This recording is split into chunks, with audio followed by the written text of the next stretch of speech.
അപ്പൊ ഇന്ന് നമ്മുടെ വീടിന്റെ മുന്നിലുള്ള കുരിശുപള്ളിയിലെ പെരുന്നാളാണ്. മിസ് ഗിയോറീസ് അന്നയുടെ പെരുന്നാളാണ്. അപ്പം കോഴിയാണ് ഇപ്പൊ പ്രധാന നേർച്ചയായിട്ട് കൊടുക്കുന്നത്.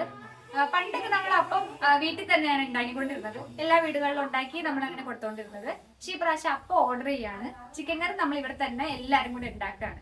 അപ്പൊ അതിന്റെ ഒരു വ്ലോഗാണ് വരുന്നത്. അപ്പൊ എല്ലാരും കാണണം. നമ്മുടെ വീട് ഈ കാണുന്നതാണ് കുരിശുപള്ളി. ഇവിടെയാണ് പെരുന്നാളുള്ളത്.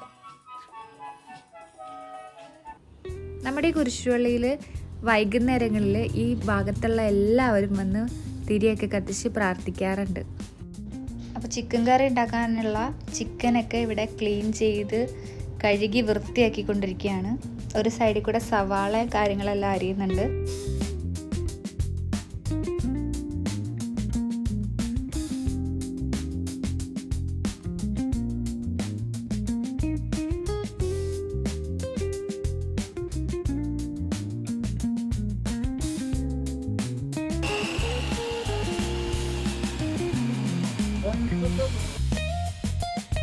ഇഞ്ചി വെളുത്തുള്ളി പേസ്റ്റ്.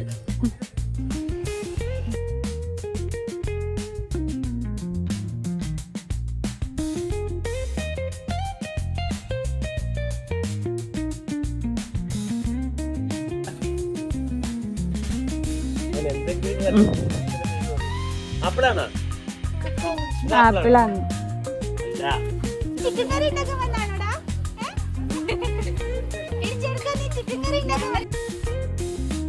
ഈ ചിക്കനിന് നമ്മൾ വറുത്തിട്ടാണ് കറി വെക്കണത്.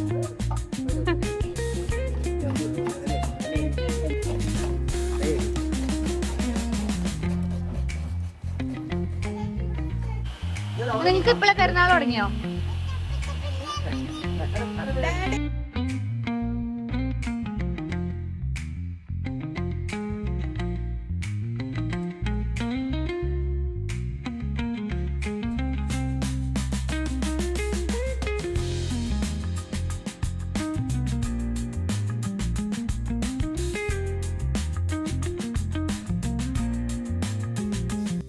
ഞാൻ പോയി നമ്മുടെ ചിക്കൻ കറി എന്തായെന്ന് നോക്കിയിട്ട് വരാം.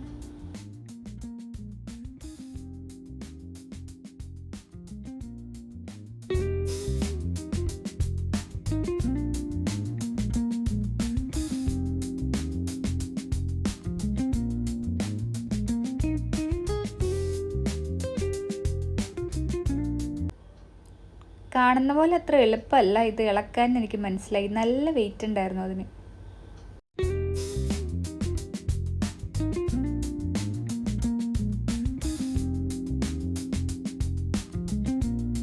അങ്ങനെ ഇതാ കാത്തിരിപ്പിൻ്റെ അവസാനം നമ്മുടെ ഗ്രേവി എല്ലാം റെഡി ആയിട്ടുണ്ട്. അതിലേക്ക് നമ്മൾ വറുത്ത് കോരി വെച്ചിരുന്ന ചിക്കനും കൂടി ഇട്ട് ഇതേ നല്ല സൂപ്പറായിട്ട് കറി ഇളക്കിയെടുക്കുകയാണ്. നല്ല സെറ്റായിട്ട് വന്നിട്ടുണ്ട്.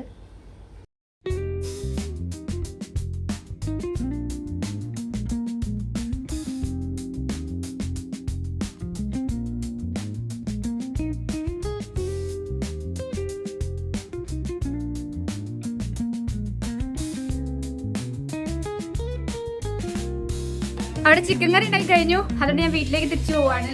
ഇനിയുള്ളത് പാക്കിംഗ് ആണ്. പാക്കിംഗ് ഒക്കെ ഉച്ച കഴിഞ്ഞിട്ടായിരിക്കും.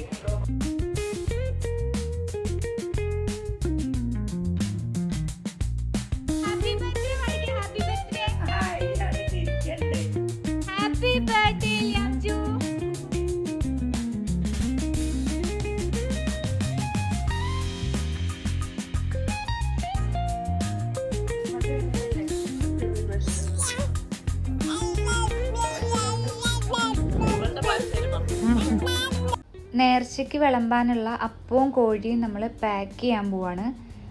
നമ്മളിങ്ങനെ എല്ലാവരും കൂടി ഇരുന്നിട്ടാണ് എല്ലാ വർഷവും ഇങ്ങനെ വർത്താനമൊക്കെ പറഞ്ഞിരുന്ന് ഇങ്ങനെ പാക്ക് ചെയ്തുകൊണ്ടിരിക്കും. അപ്പം നമുക്ക് നേരം പോകുന്നതേ അറിയത്തില്ല. പണിയെല്ലാം പെട്ടെന്ന് നടക്കും. നല്ല രസമായിരുന്നു ഇങ്ങനെ ഇരിക്കാൻ. ഇവിടെ സൈഡിലിരിക്കുന്നു.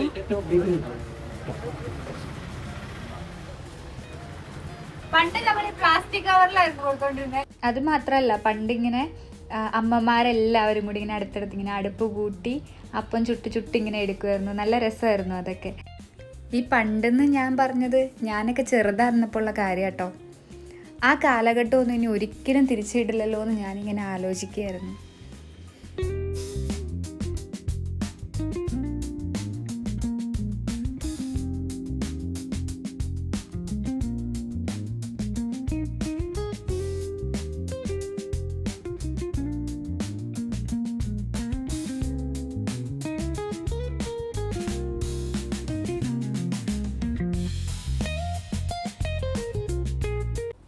അങ്ങനെ നമ്മുടെ പാക്കിങ്ങും കാര്യങ്ങളെല്ലാം ഏകദേശം തീരാറായിട്ടുണ്ട്. ഒരു 300-350 പേർക്കുള്ള നേർച്ചയാണ് കേട്ടോ നമ്മളിവിടെ റെഡിയാക്കിയിട്ടുള്ളത്. വൈകുന്നേരം 6:30 സന്ധ്യാപ്രാർത്ഥനയും അതിന് ശേഷമായിരുന്നു കേട്ടോ നേർച്ച വിളമ്പും കാര്യങ്ങളും എല്ലാം ഉണ്ടായിരുന്നത്.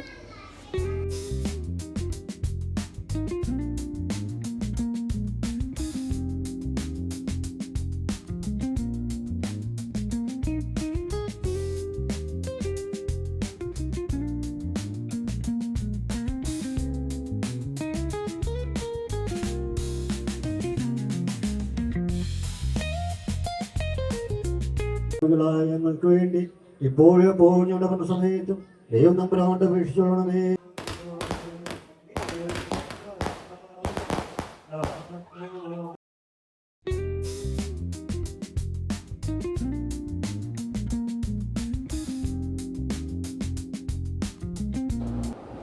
പള്ളിയിലെ പ്രാർത്ഥനയും കാര്യങ്ങളൊക്കെ കഴിഞ്ഞു, നേർച്ചയൊക്കെ കിട്ടി. ഇപ്പൊ ഞങ്ങളെല്ലാരും അപ്പം വഴി കഴിച്ചുകൊണ്ടിരിക്കുക.